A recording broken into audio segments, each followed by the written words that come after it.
دوستو آج کی یہ ویڈیو بہت ہی اہم ہے۔ آپ مکمل ویڈیو ضرور دیکھیے گا، بلکہ دوستوں کے ساتھ بھی شیئر کیجئے گا، کیونکہ ہر مسلمان کی ضرورت ہے، اس کا علم ہر کسی کو ہونا لازم ہے۔ آج ہم اس ویڈیو میں سنیں گے کہ وضو کے فرائض کتنے ہیں اور وہ کون کون سے ہیں، اور وضو کے فرائض کا ذکر قرآن کی کون سی سورت میں ہے، کون سے سپارے میں ہے۔ تو یہ تمام چیزیں ہم آج کی اس ویڈیو میں سنیں گے۔ آپ سے گزارش ہے ویڈیو مکمل سنیے گا اور اپنے دوستوں کے ساتھ بھی اس کو شیئر کر دیجئے گا، تاکہ کسی اور کے علم کا بھی باعث بنے اور ہم سب کے لیے صدقہ جاریہ بنے۔ تو چلیے سب سے پہلے ہم قرآن کی وہ آیت پڑھتے ہیں جس آیت میں اللہ پاک نے وضو کے فرائض کا ذکر فرمایا ہے۔ یہاں پہ میں یہ بات بتاتا چلوں، یہ بات آپ نے ہمیشہ مد نظر رکھنی ہے کہ قرآن میں شریعت کے بہت سارے احکامات ہیں جن کا ذکر ہے، لیکن ان کی مزید تفصیل جو ہے وہ احادیث کے ذریعے اللہ کے نبی نے بیان فرمائی ہے۔ قرآن میں بیان ہوا لیکن بہت تفصیل کے ساتھ نہیں ہوتا، تو پھر اللہ کے نبی حدیث کے ذریعے اس کی مزید تفصیل بیان کرتے ہیں جو ہم تک پہنچی ہیں۔ تو چلیے ہم قرآن کی وہ آیت سنتے ہیں جس میں اللہ پاک نے وضو کے فرائض کا ذکر فرمایا ہے۔ تو اللہ پاک نے قرآن میں فرمایا، یا ایھا الذین آمنوا اذا قمتم الی الصلاۃ فاغسلوا وجوہکم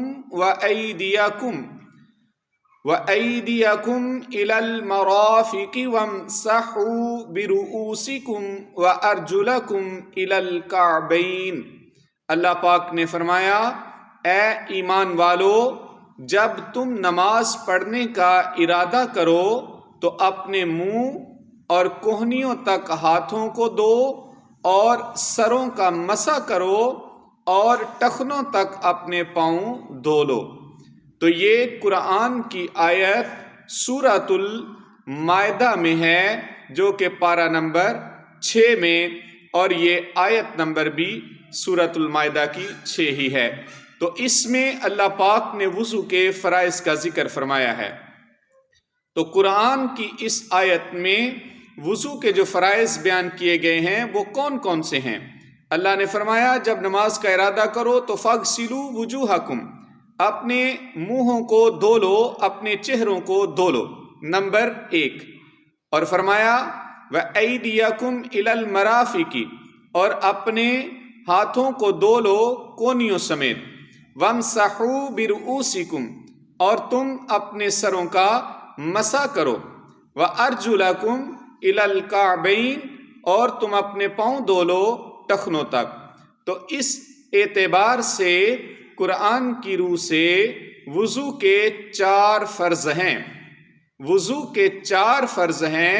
پہلا فرض منہ دھونا، دوسرا فرض ہاتھوں کو کونیوں سمیت دھونا، تیسرا فرض سر کا مسح کرنا، اور چوتھا فرض ہے اپنے پاؤں کو ٹخنوں تک دھونا۔ تو میں آپ سے گزارش کر دوں کہ منہ کو دھونے میں، ہاتھوں کو دھونے میں، سر کا مسح کرنے میں اور پاؤں کو دھونے میں مزید تفصیل ہے، جو کہ ہر فرض کی علیحدہ علیحدہ تفصیل ہے کہ منہ کی ڈیفینیشن کیا ہے، چہرے کی ڈیفینیشن کیا ہے، اور اس کی حدود کیا ہے جن کو دھونا ہے۔ اسی طرح تمام فرائض میں گفتگو کی گئی ہے۔ وہ انشاءاللہ آئندہ کل ویڈیو میں اس موضوع پہ دوبارہ بناؤں گا، جس میں ہم وضو کے فرائض کی تفصیل کے متعلق سنیں گے۔ آپ سے گزارش ہے کہ آپ ضرور ہمارے چینل کو جوائن کریں۔ انشاءاللہ آپ کو اس طرح کی معلوماتی جو ہمارے فائدے کی اور ضرورت کی چیزیں ہیں وہ ملتی رہیں گی، اور اپنے دوستوں کے ساتھ بھی شیئر کرتے رہیں تاکہ کسی کے علم میں اضافے کا باعث ہو اور ہم سب کے لیے صدقہ جاریہ ہو۔ تو کل انشاءاللہ وضو کے فرائض کی تفصیل کے متعلق گفتگو ہوگی۔ اللہ پاک ہم سب کا حامی و ناصر ہو۔